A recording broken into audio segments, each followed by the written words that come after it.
Let's start today with the prosecution of Dr. Anthony Fauci, which is not a thing, and he won't be prosecuted. But it is a really interesting sort of entry point or lens into what the House of Representatives has become under the control of Republicans that started in January on the basis of Republicans winning control in November of 2022, not of the Senate, but yes, of the House of Representatives. Everything of note that the Republican-controlled House of Representatives has involved itself in publicly since they've taken over has been a joke, and in some cases has actually backfired completely. The hearings on the weaponization of government, humiliation, just pathetic humiliation. The hearings about big tech and Hunter Biden and so on, just an embarrassment, a global embarrassment to the extent that the rest of the world is paying attention to this nonsense. But importantly, virtue signaling for the small group of people that care, including the members of Congress that treat hearings as a way to audition to be on Hannity or Tucker's shows later that day. Fine. There is a sort of persistent phrase that won't go away from the lexicon, as my chair collapses, from the lexicon of some on the right, which is prosecute Fauci. Yes, Dr. Anthony Fauci, now 82 years old, has been working for the government in a health role for quite literally decades. They want to prosecute him, and many of them are saying, forget about prosecute, jail Fauci, imprison Fauci. Okay, why do they want to do that? I don't really know. And we're going to look at a clip of CNN's Jim Acosta asking Dr. Fauci, what do you think about, Elon Musk tweeting, my pronouns are prosecute Fauci. What do you think about the people calling to prosecute you? And Fauci says, I don't know what they would prosecute me for. The thing I wanted to ask you is, you've been vilified on the far right. I know you know that. Yeah. And we've seen Elon Musk tweet that his pronouns, he's the owner of Twitter, that his pronouns are prosecute Fauci. Others in the GOP have talked about arresting you and prosecuting you for your handling of COVID. What's your response to that, your response to Musk, and what has that been like for your family? Yeah. Well, there's no response to that craziness, Jim. Prosecute me for what? What are they talking about? I wish I could figure out what the heck they were talking about. I think they're just going off the deep end. Yes. That's the answer to your first question. It doesn't make any sense to say something like that, and it actually is irresponsible. Of course, it's going to have a difficult effect and a deleterious effect on my family. They don't like to have me getting death threats all the time. Every time somebody gets up and spouts some nonsense that's misinformation, disinformation, and outright lies, somebody somewhere decides they want to do harm to me and or my family.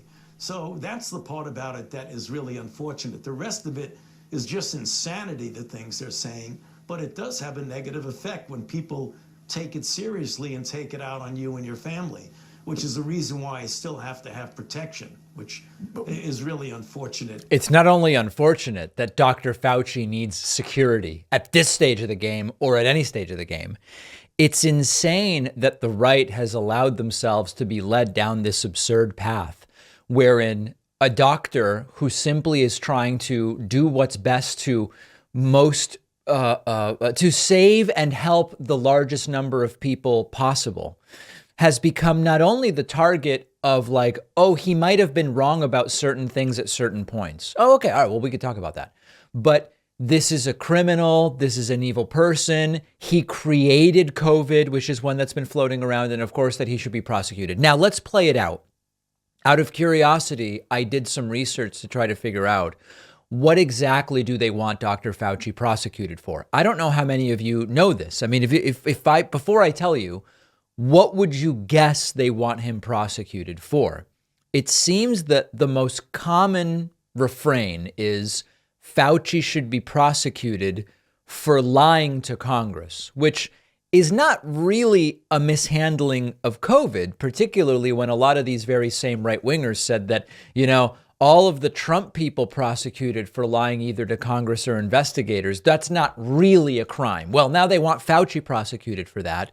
But what was it that Fauci said that they say is a lie? Well, when Dr. Fauci said the federal government has not funded gain-of-function research at the Wuhan Institute for Virology, these right-wingers say that that was lying to Congress under oath and worthy of prosecution. Well, what's the truth of that? It's a very shaky basis for prosecuting.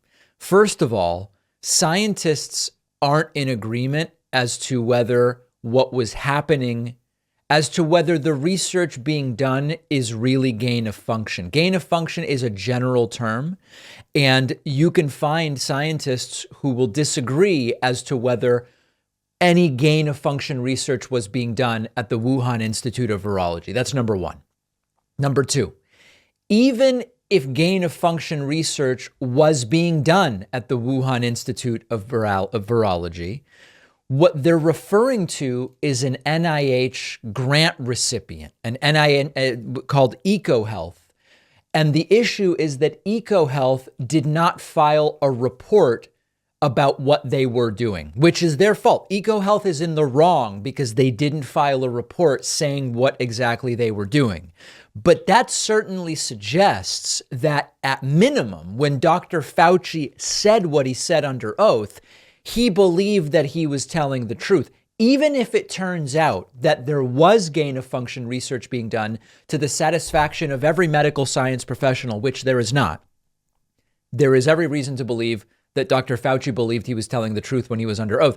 I can assure you there will be no prosecution over that. And it relates to the same reason that you rarely see prosecutions for perjury for witnesses in criminal trials. Witnesses in criminal trials say things that aren't true all the time. And it is extraordinarily difficult to prove that they knew they were saying things that were false. And that's why you very rarely see a perjury prosecution. So that's what it is. If you're wondering, wow, prosecute Fauci, what is that all about? This is what it is all about. And Dr. Fauci is confused as any of us as to why resources would be spent in that way. But they want to do the hearings. They want to bring Fauci down. They want to make the whole dog and pony show happen. I expect that they will, but there is not going to be any prosecution of Dr. Anthony Fauci. And that's a good thing. Listen, we have a problem in this country. The problem we are told by, you probably knew that. The problem we are being told by everybody from neo-Nazis to White Lives Matter people to the Proud Boys to all sorts of other unaffiliated right-wing activists is that the problem is drag shows, drag queens, drag time story hours, and that sort of thing. Now, I have video to play for you today of an event at a drag show at a public park in Wadsworth, Ohio. I have video here from Ford Fisher from News to Share. And what you will see is that those who are against the drag show and decided to protest are pretty horrible people, including gun-toting neo-Nazis, which you will see, the Patriot Front, White Lives Matter, so on and so forth. These are the folks who were really, really upset that children, if their parents choose to, might be brought to a drag show. Take a look at this.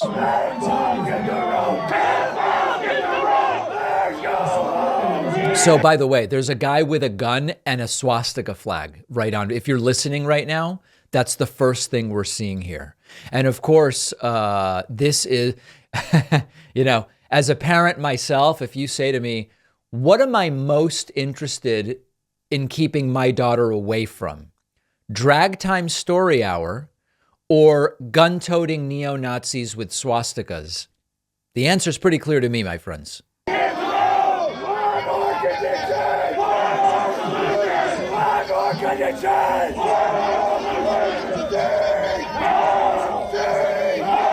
Zig Heil is where we are right now.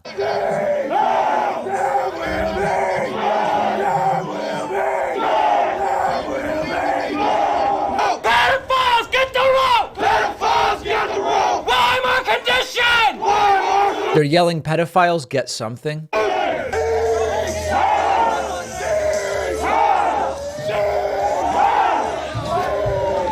Okay, that's probably enough. Now, as you can tell, these are merely people expressing economic anxiety because of a middle class that has been left behind. Right.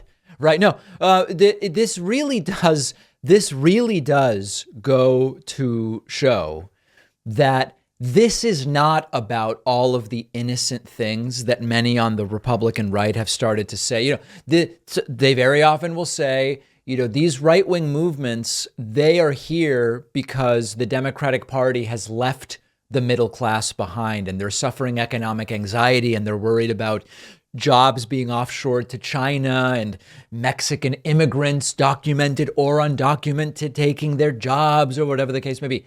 This is not about any of that.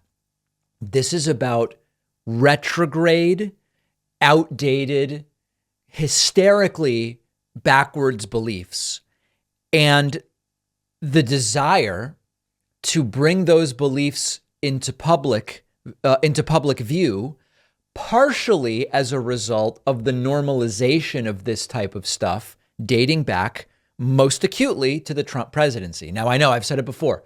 I don't believe Trump created racism. I don't believe Trump created white supremacy or neo-Nazism. Of course he didn't. But what Trump did do is he made a lot of the people who already believe those things more comfortable espousing those views in public. And when you look at CPAC today, when you looked at CPAC last year, and we noticed the biggest applause lines were the transphobic stuff and the homophobic stuff and the, Marxists. There's Marxists, which of course there are very few Marxists in the United States. That is part of the coddling of these sorts of views where people end up being comfortable coming out. Now, a lot of these people clearly aren't that comfortable because they're wearing masks. And if they were really confident and comfortable in espousing these beliefs publicly, they wouldn't wear the masks. And of course, I'm sure many of them would end up getting themselves fired, but that's not the situation. And again, just remember that at the core of this is drag shows, which parents might choose to bring their kids to, or maybe not. But we're talking about parental choice, parental rights, which is what these right-wing groups claim to be all about. Well, let parents make their choices then. Don't shut down the drag event. Allow parents who like it to bring their kids and allow parents who don't like it to bring their kids somewhere else. But no, all of a sudden that freedom to parent goes away when they decide we're going to show up with the guns and with the swastikas in order to try to shut this thing down. If you're just listening today, the clip I played will be on our YouTube channel, on our Facebook page, on our Instagram. You can find it there. Make sure you are subscribed to the YouTube channel and make sure you have liked this video if you were watching on YouTube. We'll take a quick break and be right back. One of our sponsors today is Bon Charge. I have always enjoyed dry saunas. You get in there, your heart rate is up, dilates the blood vessels, can soothe achy joints and muscles. It's relaxing. It's just a great way to remove a little stress. Bon Charge is the creator of the infrared sauna blanket, which you can enjoy from home. Super easy to set up. Heats up fast. You don't have to have your head inside like at a traditional sauna at the gym. Nice for meditating or reading, getting work done, relaxing. I have found it to be a great way to unwind at the end of a long day. Easy to clean, sleek, lightweight design, easy to store, and comes with a 12-month warranty. And of course, if you don't love it, returns are super easy. But I think you will love it. Go to boncharge.com/Pacman and use the code PACMAN15 for 15% off. The link is down below. Hey, remember that our program does depend on your support so that we can continue doing what we do. And one of the best things as my chair, I think that by the end of the show, I actually may fall off the chair. The chair is collapsing very, very rapidly. We need a new chair, and this is why membership is so important. No, it's something, we did a little bit of a renovation, a little bit of a cleanup of the studio over the weekend. And clearly some, I believe Antifa might have sabotaged my chair. We'll look into that. No, in all seriousness, we do what we do and we do it free of me having 10 editors and executives telling me cover this or don't cover that or perpetuate the big lie or whatever has been going on Fox News. We're free from all of that because our primary source of funding is people from the audience. As much as I love Jill from North Dakota and Bob from Tennessee and all of this, none of them are going to write to me and convince me to do a story differently or whatever the case may be, right? And this is the sort of point of spreading our support across as many people as possible. We remain in control, not some big corporation or executive. And to that end, you can sign up at joinpacman.com. It's really cheap. It's really simple. We do an extra show every day for our members, and you can use the coupon code 24startsnow to get yourself a discount off of the cost of membership. Glenn Youngkin did a very, very stupid thing. He agreed to do a town hall on CNN, and it went so bad so quickly that I can only imagine he and his staff afterwards said, why the hell did we do that? Let's look at a couple of clips. And remember, the context of Glenn Youngkin becoming governor of Virginia was that he ran against critical race theory. He sort of ran like an issues-free, anti-woke campaign. Critical race theory wasn't even being taught in Virginia schools, and yet it was enough for him to win. So there was very little substance in getting him to be governor, and there remains very, very little substance in his explanations about how he's running Virginia and why he's running Virginia in that way. So at one moment during the event, a student who identifies as a trans man asked Glenn Youngkin, listen, which bathroom should I be using in your view about all of these issues of trans and gender and whatever? Now, I dare you to find an actual answer from Glenn Youngkin in this video. Governor Youngkin, your transgender model policies would require that students play on the sports teams and use the restrooms that correspond with their sex assigned at birth. Look at me. I am a transgender man. Do you really think that the girls in my high school would feel comfortable sharing a restroom with me? Yep. So first of all, Nico, thank you for, again, asking the question, being here tonight, and engaging in this important discussion. I believe first, when parents are engaged with their children, then you can make good decisions together. And I met your dad, and I'm glad that you're both here together. That's really, really important. Thank you for being here. I'm aware that your father is here. Okay, great. But like, what bathroom should Nico use? I also think that there are lots of students involved in this decision. And what's most important is that we try very hard to accommodate students.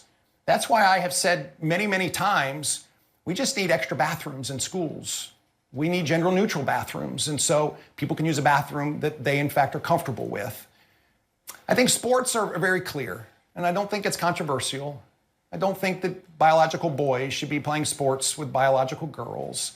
There's been decades of efforts in order to gain opportunities for women in sports, and it's just not fair. And I think that's non-controversial and something that I think is pretty well understood. Now here is Nico's dad shaking his head at this.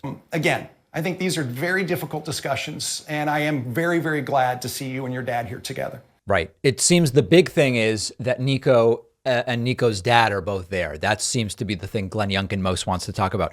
So let's talk about this, okay? First of all, Youngkin says the priority is that people should be comfortable. Well, then Nico should be using the men's room, right? Because it's abundantly clear that Nico would be most comfortable in the men's room. Then he goes into this thing of, well, the bathrooms should be gender neutral as a complete and total cop-out. Now, I don't disagree, okay? I think the gender neutral bathrooms are great. This has been a thing in Europe for a very, very long time. It's fine to do gender neutral bathrooms, but Virginia has thousands of public schools, and they don't even have money for extra pencils for teachers, okay?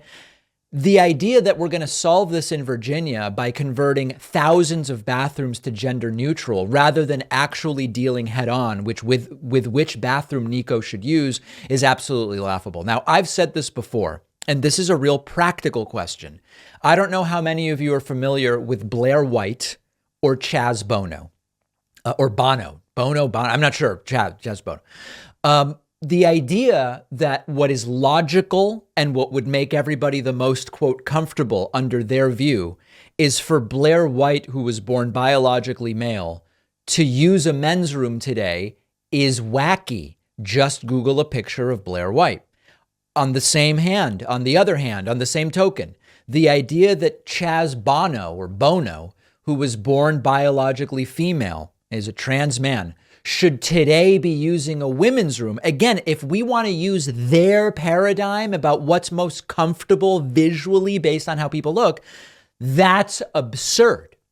So there's really a bigger issue here, which Youngkin doesn't actually want to address. And this was about how the entire town hall went. There was another moment where Youngkin was asked about his view about removing books for school libraries, and he similarly dissembled and talked around the issue and didn't really dig into what's actually at issue here. So my whole approach to this starts with parents and transparency, to make sure that parents know what's in the library and parents understand what materials are being used in the curriculum. And so last year, we were able to pass a bill on a bipartisan basis that gave parents full visibility into materials in the classroom. Now, understand, this mostly already exists. So even this is a distraction. Well, as a first step, parents need to know what's in the library and what's being taught in their kids' classes. But what's preventing them from doing that? And I know there are people who will say, well, yeah, it's hard to get out of kids. Have you tried talking to a 12-year-old? 12-year-olds don't want to talk to their parents. They won't tell you. Okay, no, that may be. But there is nothing that prevents parents from going to the school library and looking around, or from emailing the teacher, or whatever the case may be. So this entire thing, we formalize that there's going to be transparency. There basically is, unless there's a rare situation going on or special circumstances, there's transparency already. It's not actually getting at the issue of banning books. And if those are sexually explicit materials that aren't consistent with family values, then a parent can request a replacement material into their child's curriculum. See, I do believe that there's moments where we have to make decisions about what's age appropriate and what is appropriate. And those are hard decisions, but we shouldn't run away from them. We should engage in them.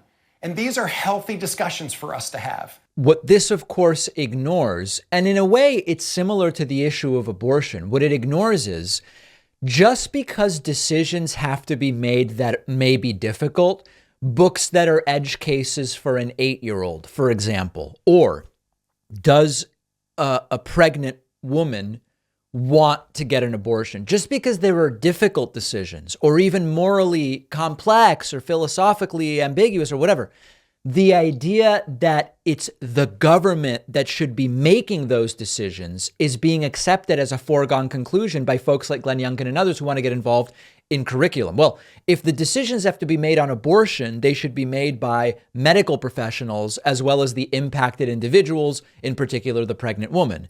If we're making decisions about books, then shouldn't those decisions be made by teachers and educators rather than by Glenn Youngkin and whoever he in a partisan way deputizes? But they ignore that as a reality. What books should be in an elementary school library?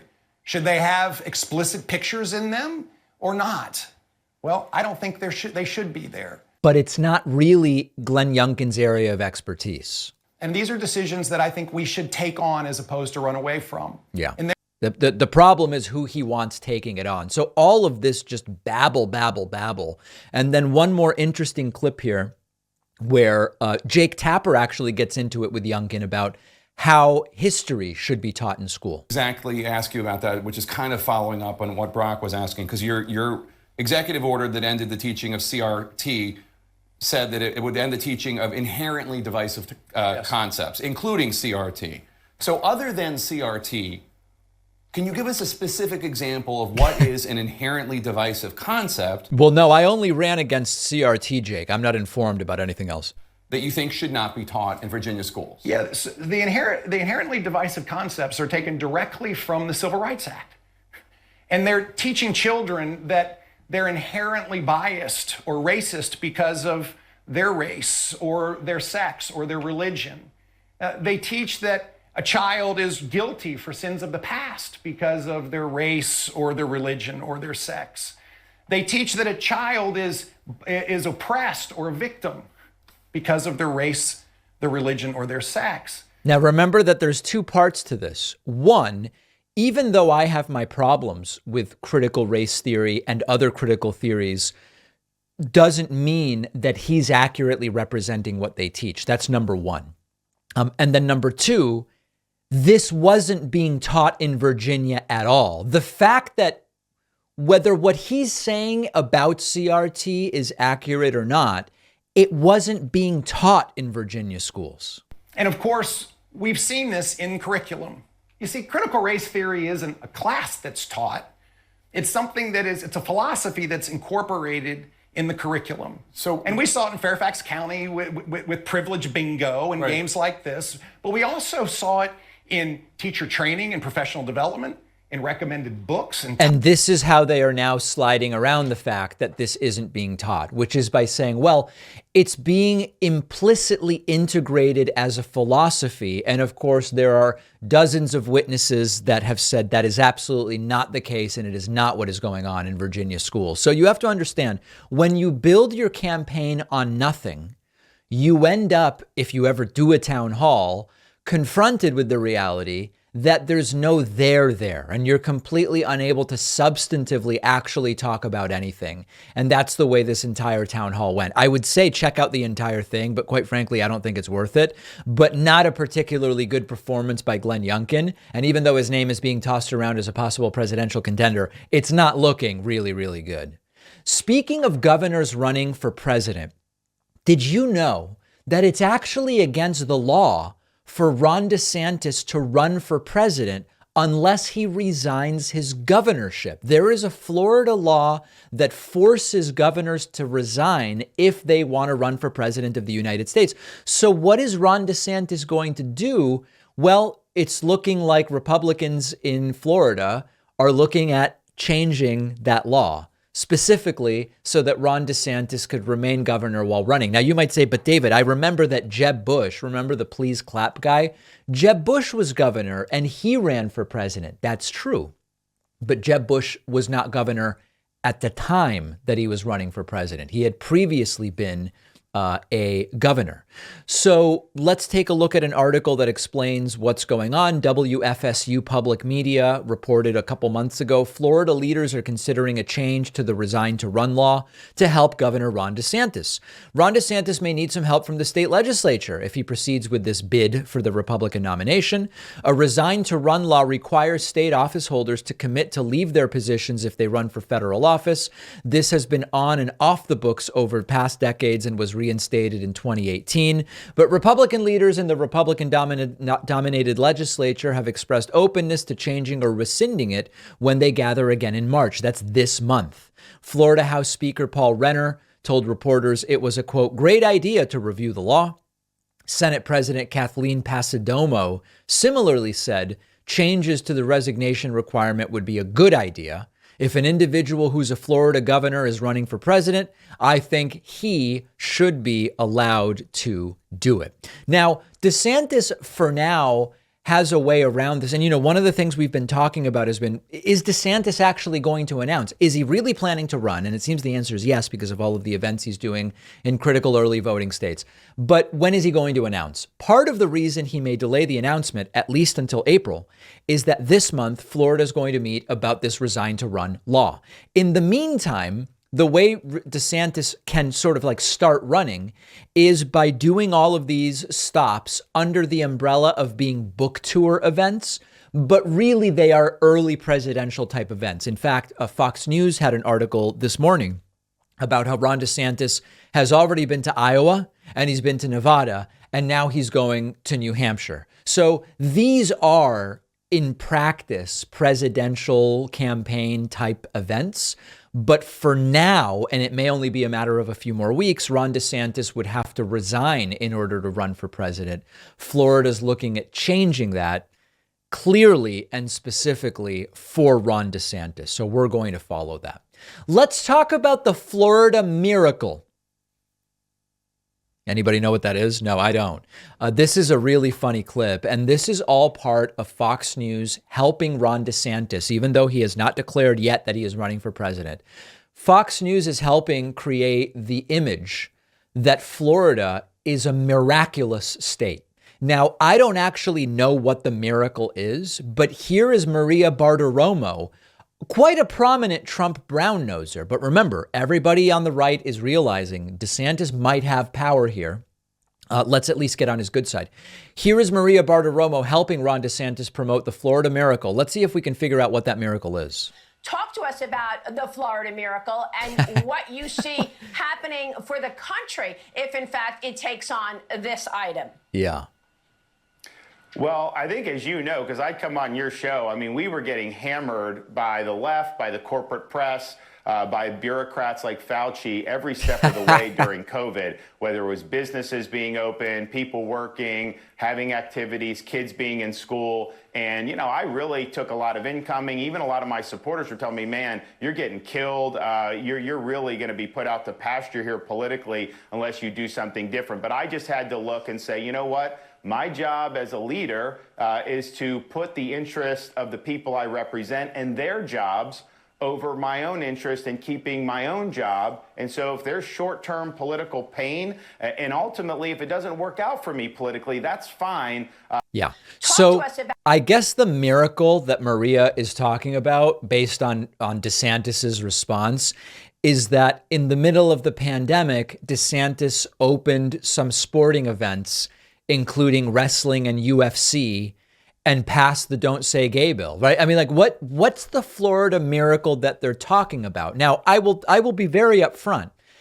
I think Florida is great, and I spend quite a bit of time in Florida, particularly in those liberal counties down on the tip there, as people refer to it.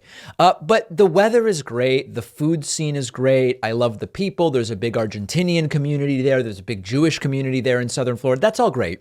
But the truth is that if you zoom out and look at the entire state, Florida is a pretty damn mediocre state. And what I mean by that is it's not a particularly great state by any metric, and it's not a particularly terrible state by any metric. But calling it a miracle is weird. Healthcare is ranked 25th in Florida. All right, it's right in the middle. Infrastructure is ranked 20th in Florida. Crime is ranked 26th. In affordability, Florida is 33rd. There's overall pretty good quality of life if you have money in Florida. And also, if you don't, a lot of the metrics really are lacking. Like, it's just unremarkable. There's no big Florida story other than the mediocrity that is the state of Florida saw DeSantis put kids back in school faster than some other states, open sporting events with audiences during COVID faster than some other states. Some people liked it, some people didn't like it, but that's it. They're turning what is a complete non-story into a, quote, miracle, according to Maria Bartiromo. And it's because it's not about the facts, it's about narrative. And the idea of the narrative that's being created is one that actually distinguishes DeSantis from Trump. And remember, this is a big thing where Nikki Haley is asked to distinguish herself from Trump. She doesn't say anything other than I'm younger, I'm a woman, and I'm Indian. That's how she's playing identity politics.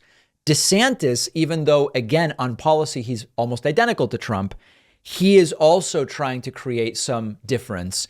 And part of that now is I bucked what was happening federally on COVID and opened up sporting events and sent kids back to school earlier. Is that going to convince Republican voters? I don't know. I'm not one of them, but I guess we'll have to wait and see. This clip and others from today, find them on my Instagram by searching Instagram for David Pakman Show. Despite claiming that he never thinks about Ron DeSantis, failed former President Donald Trump is clearly obsessed with Ron DeSantis, and that obsession is starting to become very, very unhealthy. It is abundantly clear, and it is supported by the facts, that Donald Trump sees Ron DeSantis as potentially his most powerful challenger in the 2024 Republican primary. Now, Ron DeSantis still hasn't announced that he is running. We talked earlier in the show about why that might be and when his announcement might be coming, if indeed he plans to make that announcement. Donald Trump is posting daily to his platform Truth Social about Ron DeSantis. I hope that anybody who is planning on following the 2024 election is prepared for more than a year of what we saw over the last 4 days. Take a look at some of these childish and ridiculous posts from the failed former president who's nearly 80 years old. This is not a kid that we're talking about. First, posting about the size of Ron DeSantis's crowd. Quote, very small crowds for Ron DeSanctimonious in Iowa. He's against capital F farmers, Social Security and Medicare. So why would people show up other than capital F fake stories from the capital F fake, capital N news, the random capitalization and the lies, both staples of Donald Trump's posts, as we talked about before. Attacking DeSantis on Social Security and Medicare is a little shaky, given Trump's own history with submitting federal budgets that would cut Social Security. Okay, then Trump goes on to comparing his book to Ron DeSantis's book, posting, quote, "Some in the fake news are falsely stating that Ron DeSanctimonious's book is doing as well as Letters to Trump, my new book. This is fake news in that Letters doesn't even come out until April 25th. Ron has groups buying his book in order to inflate sales. And in fact, on the first day, his book was already 30% discounted. Letters to Trump has much different pricing and is a coffee table book. The so-called stars corresponded with me. You'll love it. Pre-order the book." So a couple different things there. Of course, Donald Trump just obsessed with comparing the size of all of his things to that of Ron DeSantis. And Trump is not mentioning that Don Jr.'s book also benefited from groups buying the book. This is actually a really common thing. It's particularly common on the right, although maybe it does happen on the left as well. But when large right-wing figures whose followers barely read, I mean, let's be really, really honest with each other here. Do you think the average Don Jr. follower reads books? Where would you put the over-under on the number of books the average Don Jr. follower reads? And I hate, folks, that it sounds so elite. But David, reading, but come on, guys. Trump himself hasn't read a book in his adult life, and we're supposed to pretend Don Jr.'s followers read books. Don Jr.'s book benefited greatly from people, groups buying the book and then giving it out when Don Jr. speaks and this sort of thing. Okay. Then Trump, continuing to be obsessed with Ron DeSantis, posts the results to a meaningless online poll about 2024, where 15,000 people clicked a button online and said they prefer Trump to DeSantis by 2-1. Now, I believe Trump is winning, but Trump just posting garbage polls. And then Trump posting, quote, "Ron DeSanctimonious totally caved in his public relations inspired battle with Disney. That's the only reason he went after them in the first place, to show Mr. Tough Guy. Disney maintained complete exemption from property and sales tax, tax-free bonds, and their incredible fast-track permitting. They also gave big political contributions to DeSanctis. The whole thing is a capital H hoax. They probably worked together to make him look like a fighter. Read Rick Fogel's song, Preeminent Authority on Disney." I could keep going back to last week, but I won't. This might be the most childish and ridiculous primary that we ever see. And meanwhile, on the Democratic side, there may be no primary if Joe Biden runs for re-election, which some people say isn't good. There are people on the left who say, forget about its impact on the general. The Democratic Party should have a real primary. If there are people challenging Joe Biden, there should be a real primary and there should be debates and so on and so forth. I understand that perspective.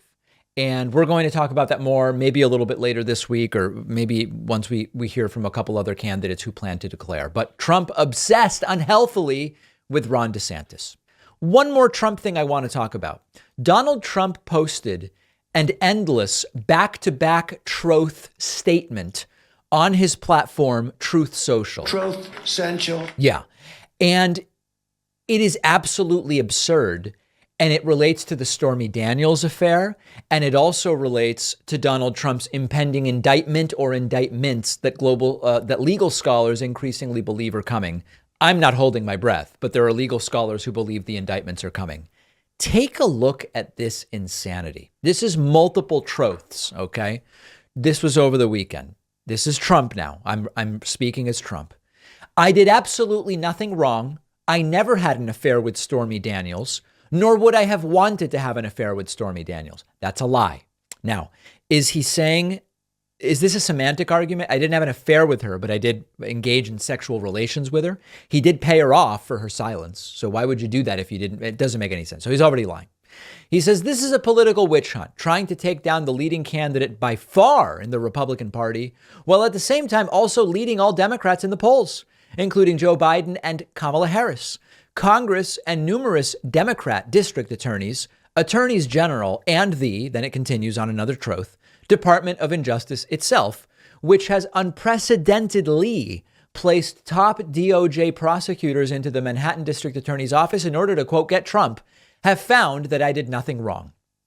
That's not true. By the way, there were prosecutors who were convinced Trump did do things wrong, but that nobody was going to indict him, and those investigators quit. Back to Trump. Now they fall back on the old and rebuked case, which has been rejected by every prosecutor's office that has looked at this Stormy Horseface Daniels matter, where I relied on counsel in order to resolve this extortion of me, which took place a long time ago.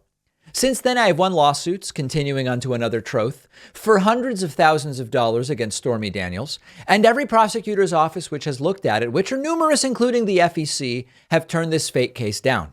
This is not a state case. It is a federal case, and they have all passed on it.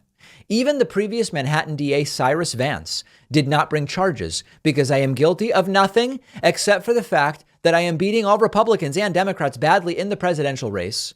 It is Russia, Russia, Russia, Ukraine, Ukraine, Ukraine, the no collusion Mueller hoax and other targeted false attacks against me all over again. It is a weaponization of our judicial system, and I am shocked that this Soros-backed radical left prosecutor who has allowed violent crime to reach new heights in New York without any retribution would consider bringing such a charge against the undisputed frontrunner of one of the two major political parties in our capital and nation. Folks, I'm out of breath, but this is insane. This is a completely insane statement to put out. It's a Rorschach test. It's a verbal ink blot. Additionally, the statute of limitations has long since ended. And in fact, radical left media 1.5 years ago did a countdown on the statute of limitations, which was allowed to expire. The countdown ended until now. Nobody had any idea it was allowed to continue in this one lowball office. It is appalling that the Democrats would play this card, and only means that they are certain that they cannot win at the voter booth. So they have to go to a tool that has never been used in such a way in our country, weaponized law enforcement. Now, by the way, it's prosecutors and investigators that would be doing this. Democrats aren't doing anything. Trump continues. I and hundreds of millions of the American people who are backing me. Trump doesn't have hundreds of millions of backers, by the way, because they want to see our nation be great again, are the victims of this corrupt, depraved, and weaponized justice system where Hunter Biden and his father can commit horrendous crimes, all accurately documented on his laptop, and nothing happens. But with me, after looking at 11 million pages worth of documents, they go after a hoax that every other prosecutor's office, which reviewed it, and even the U.S. Congress has long ago dropped. I will not be deterred. I will always continue to be your voice, and I will keep fighting for our great capital C country. This is what we are to expect if this continues and Donald Trump's candidacy continues. Unhinged, lie-filled, bizarre, endless statements, almost completely unintelligible. This is not someone who is well, but he is by far, as of today, the front runner to be the 2024 Republican primary nominee. I've said it before and I will say it again. Sure, Trump's whacked out of his gourd. I get it. But what does it say about his followers that after everything that's happened, he puts out these tirades, these screeds, and it still allows him to maintain support from many of the people who supported him in 2020. It says more about his followers than it says about Trump. We're entering a sort of fascinating and bizarre period of the Fox News defamation text message scandal. And the latest player in this insane theater act of sorts is Mark Levin. Mark Levin is often framed as, I'm the serious guy on Fox News. I only do a weekly show because I'm busy doing very serious things on all of my other days. And you can count on, forget about what happens on the weekdays or during the day. Sunday night or whenever his show is, you're really going to get serious stuff from me. And so in the midst of this defamation lawsuit from Dominion Voting Systems against Fox News and the leaked text messages wherein we find out that even though Tucker Carlson is pretending like he might be a believer of the 2020 conspiracy theory that Trump actually won, behind the scenes, he's texting, I hate Trump passionately, and this is crazy, and our viewers don't know the difference, and it's all nuts. Okay, in the middle of all of that, Mark Levin, without anyone forcing him to do this, he tells us in the segment, nobody told him to do this.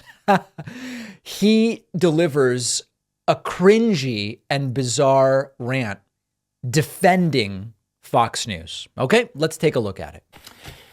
You know, it's a great honor for me to come to you every Sunday night on this network, the Fox News channel. And I want you to know something. Yeah. I could not do this show anywhere else on cable, on network TV, and so forth. Because is it that bad, Mark? Is it such a bad show no one else would have it? Jeez. Wouldn't allow it, I'm sure. So several years ago, Fox, Mr. Murdoch, and Suzanne Scott, the CEO, asked me if I would do a show. And you know he's really honest right now because he took off his glasses to deliver part of this. They didn't even ask me what kind of show. And I said, okay, let's do it. I'd like to do it on a Sunday night, late. I'd like to see how we can do it, a long-form interview. Do what you can and do the best you can. And that's pretty much the only direction I've ever been given. Wow. And so I tell you this for a reason. When I come here and do this program, I determine what I'm going to say in the opening statement. I determine who the guests are going to be. Now understand that it's not that when hosts say that, it's not true, but like it's meaningless in the sense that the hosts at RT, remember when Russian propaganda TV was on in the United States, RT TV? And a really long time ago, I appeared on it as well until I decided I'm never doing that again. It doesn't feel right to be doing it. But 12 years ago, I appeared on there a couple of times. The hosts there would always say, no one ever told me what to say here. I decided what to say. And as we previously analyzed, yeah, okay, that's fine. But what you have to understand is they are screening for content by who they hire. You're only there because they know you're already going to say things that they're okay with. So that phrase, a lot of these people, when they work at a propaganda network, whether it's RT or Fox News, they go, no one comes here and tells me, nobody writes my monologue for me. Doesn't really mean that much. They have enough faith in me to know that I'm not going to blow the place up. Oh. And this is very important to understand because they treat all the hosts this way. They treat the newsroom this way. And this fantastic network. Yeah, they don't even care if the newsroom lies. They let them do whatever they want. If it didn't exist, I want you to think about what kind of media you would be receiving day in and day out. From Meet the Press, from Good Morning America, from God knows what. He's comparing different types of programs in order to make everything else seem consumed by trivialities. Now, of course, there's plenty of triviality on Fox News as well. It would just be the same thing over and over again.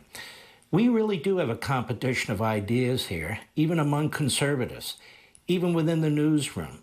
And that's a good thing. That's the way it's supposed to be. This is a vibrant, vigorous network. Nobody asked me to tell you this. I just decided to say it.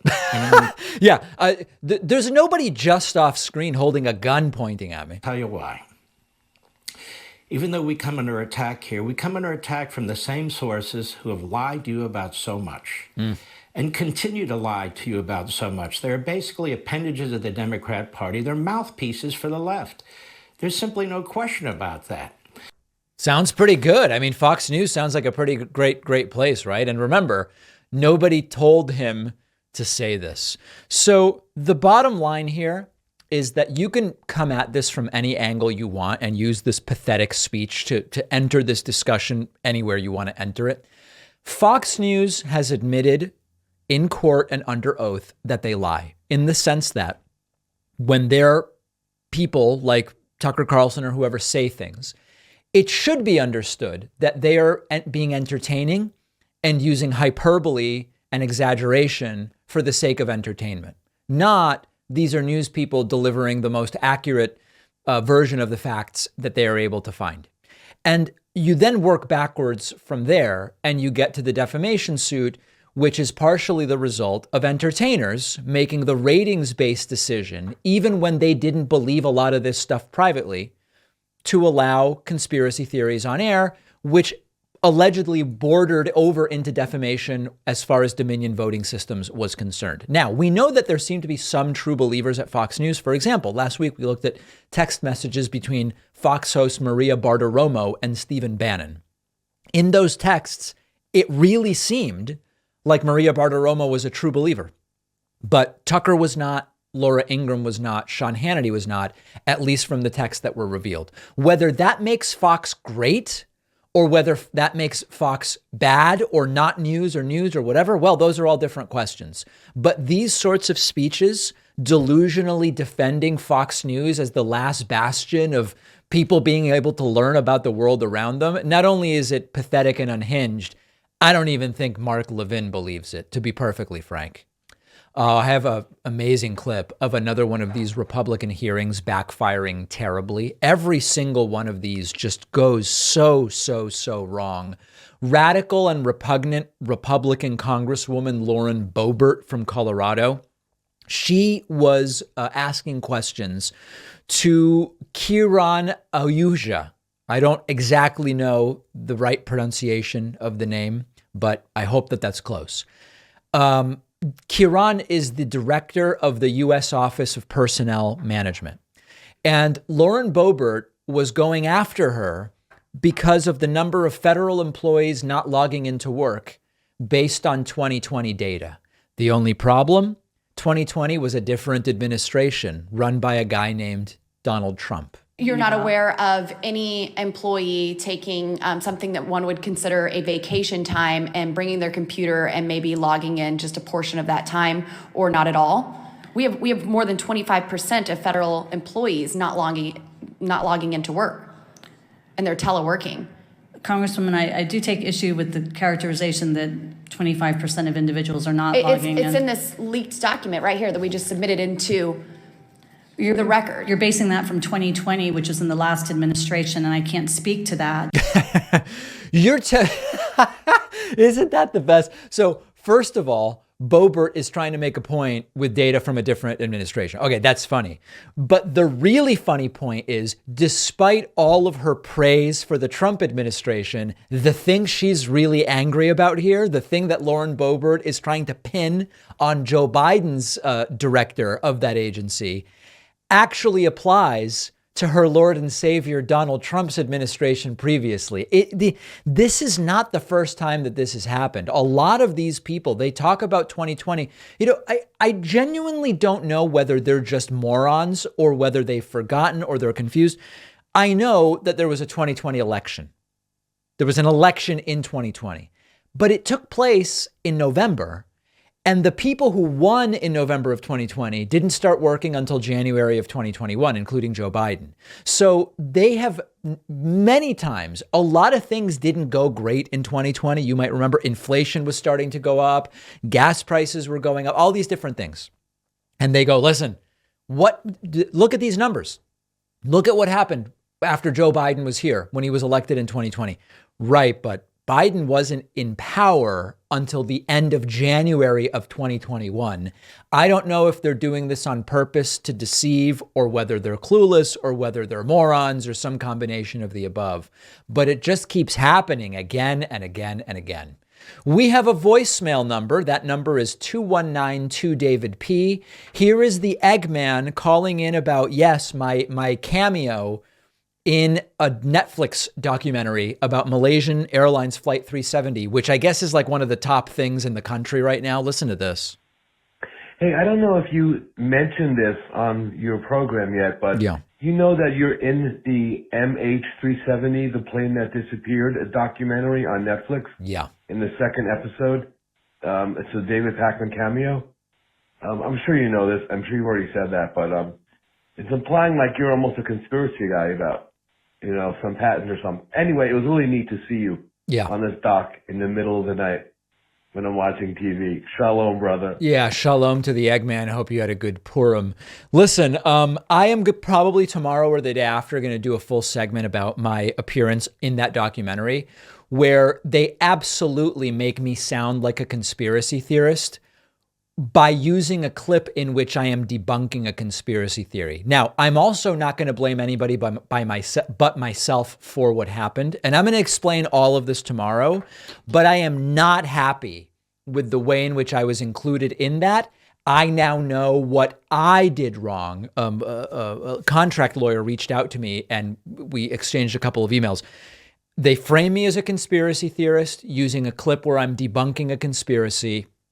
Let's talk about it tomorrow or Wednesday. I will tell you what's going on. We have a fantastic bonus show for you today. Tucker Carlson's ex-producer was worried about their, quote, dumb viewers falling for the lies that they were telling. It's a fascinating peek behind the curtain. A new poll suggests that Ron DeSantis' anti-woke crusade might actually backfire on him. And we will talk about, listen to this, every year, daylight savings, we talk about the movement for permanent daylight savings. There's a movement against permanent daylight savings, and it's a different perspective. I'll explain to you what they believe, why, we'll evaluate whether it makes sense, and then whatever. I'll take a nap because I'm tired from the time change. So that'll be the plan for the bonus show. I will nap during the show, which will be a new thing. Might be interesting to some people. Sign up for membership at joinpacman.com. You'll get instant access to the bonus show, the commercial-free audio and video feeds of the show. Oh, the bonus show where you want to make money. Okay. Everybody else that makes money to fund themselves is bad. All right. Let's settle down. And invitations to member-only town hall events, the next of which is coming up pretty soon. Sign up at joinpacman.com. I'll see you then.